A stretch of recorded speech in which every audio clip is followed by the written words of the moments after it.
Aloha, it is Dave Lawrence, and I'm here with Paul Phillips and Wes Scantlin from Puddle of Mud. We're backstage at Bayfest. A big aloha and mahalo for taking some time for me. Aloha mahalo. Brother Paul. Yes, aloha mahalo. In the house. And you are in the house. And your first gig here, and we were talking the other day on the phone, and so I was trying to think of some things to talk about that maybe would pluck your interest, things from your past maybe you don't talk about all the time when you do interviews. I checked out this fan page, and it was talking about how when you and your siblings were young, you had a house that was always filled with music of some sort, was the quote in there. And I was just curious, when you were a kid, what were some of those first musical experiences, or what would they be alluding to on your fan page about US? Oh shoot! My uncle Brian Scantlin had he played guitar. And he played a lot of Rush. You know, he had like a custom, one of them bubbly looking cabinets. You know what I'm talking about, Paul? Oh, the customs. Yeah, like the little poofy looking ones. Yeah, he had one of those. He played like Rush, and my mom was a singer. And then my grandmother, actually, I found out like years later that she actually was a drummer. And I've been trying to score some pictures of my grandmother playing the drums back when she was like a little teenager. And then I think my Uncle Jug was like a piano player. My mom played piano. My grandmother played the organ. Make a difference in how you've turned out? My dad was always singing something weird. You know, wasn't really a singer, but he's always just talked really, really loud. Pretty much it. It's about all, you know. My brother played the trumpet. And I don't know. That's pretty much it. Paul, yourself, what were the earliest things that brought you to music? My dad played guitar. He worked himself through college. He was in bands. So he always had all the classics around. He was playing Zeppelin and the Stones and Hendrix and all that. So I kind of naturally gravitated. When I got into music, I kind of naturally gravitated to the guitar as well. You feel like you owe some credit for that? Yeah, probably. I mean, a lot of the stuff that he was playing back then, I wasn't into yet, because I kind of was more into metal. It took me a while to go back and discover the roots. But what was he playing? He played The Ventures, played Dick Dale, the Beach Boys, surf guitar, a lot of that, man. And then he did some Stones and stuff too, stuff like that. That we would try to jam, and it was I was playing power chords and metal, and he was playing all that stuff. So the jam sessions didn't go too well back then. But now I'm a little more versed now, so now we can jam a little bit. You can appreciate it, what it did on that same early rock tip. This interview is already going. I love that. I didn't even know that. Wesley Presley. Is that for real? That's what my dad called me. Yeah. Tell me about what made him call you that. What were you doing, and how had the King influenced you? They had the Elvis and the crew. They all had those movies and stuff, and I would just dance in front of the TV, when I was a little kid, and and it just kind of rhymed, so. You were into Elvis, though.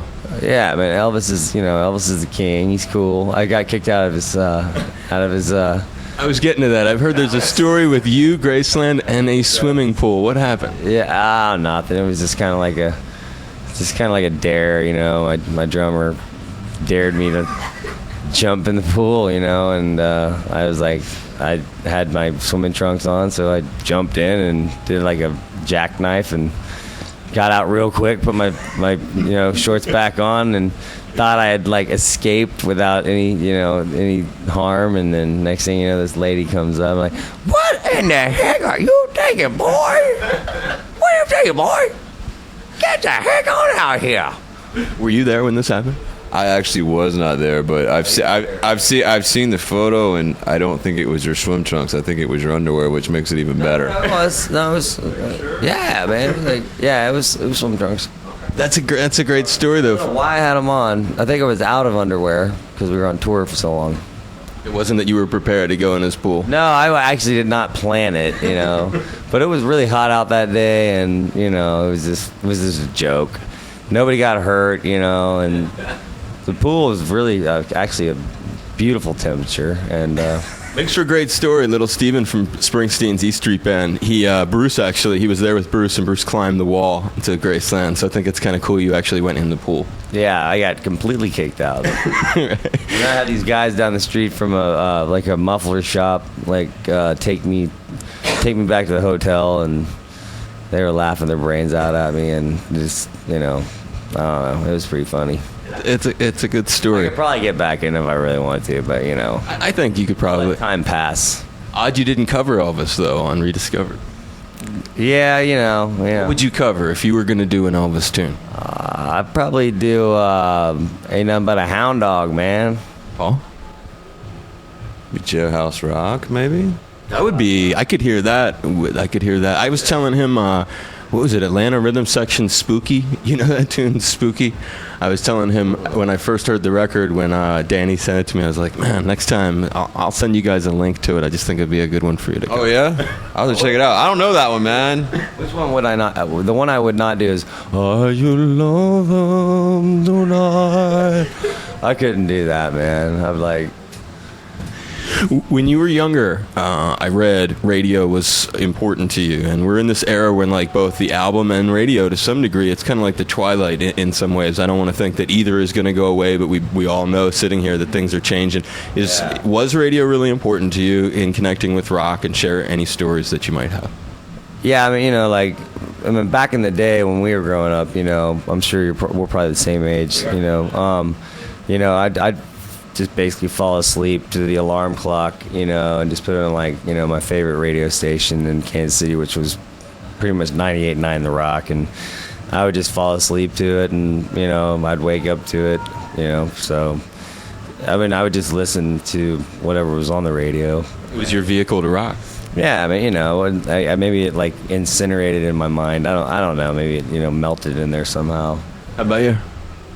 For me, I kind of grew up in a smaller town in Georgia, and we didn't really have rock radio. It was very top 40 in country. So for me, actually was getting was getting MTV. Like when I got MTV, Right. Okay. that's when I was introduced to Van Halen and Harder rock and stuff that you could connect. and Twisted Sister and Motley Crue, and I didn't go Mr. or Flock of Seagulls. I thank goodness I went the other We way. all appreciate that. Yeah, you know what I mean? Nobody wants to see that Flock of Seagulls hair again. Although, he had his thing, but whatever. So yeah, that's what got you. A very unique hairdo.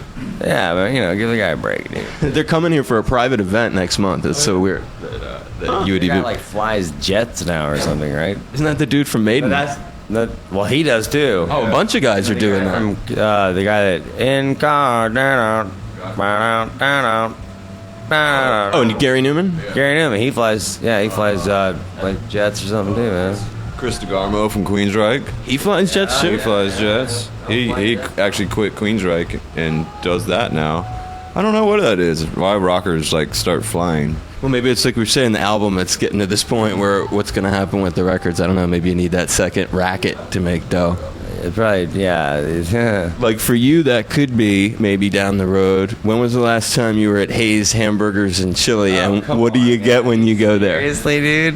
What do you get when you... Oh, at Hayes Hamburgers, I would make a bowl of this chili. I mean, the way they make the chili is insane. They just put this big tube of fat into this huge pot, and then you melt it, and then you put this huge 2 tubes of meat in there, and then spices and all this stuff, and it's basically just fat and meat and all this stuff. It's yummy. It's really good. And you put onions, and then it's just a collage of just complete. It's not good for you. But You still eat there? no, I haven't been there for a long time. But I worked there, and it was pretty cool. I got fired by 17 times. But they were family friends, so they kept welcoming you back. Yeah, well, sort of. Yeah, not the last time though. Was that a catalyst for more with the mud? Well, it was another job that I had that, I guess Jim Hayes would just kind of deal with it and, know that I did a gig the night before and I was going to be probably kind of hungover the next day. I'd show up like late for work at like 7:30 in the morning, like you know, like a freaking weirdo, and whatever. I don't know, man. Thank you, Jim, for firing me 800 times. Well, maybe it pushed you musically to be where you're at. Are there? I don't think I am, and I'm not any longer behind the milk like dispenser thing. There used to be like a poster, but I think they got rid of that. Of you in there? Yeah, the old puddle of mud, but it's not in there anymore.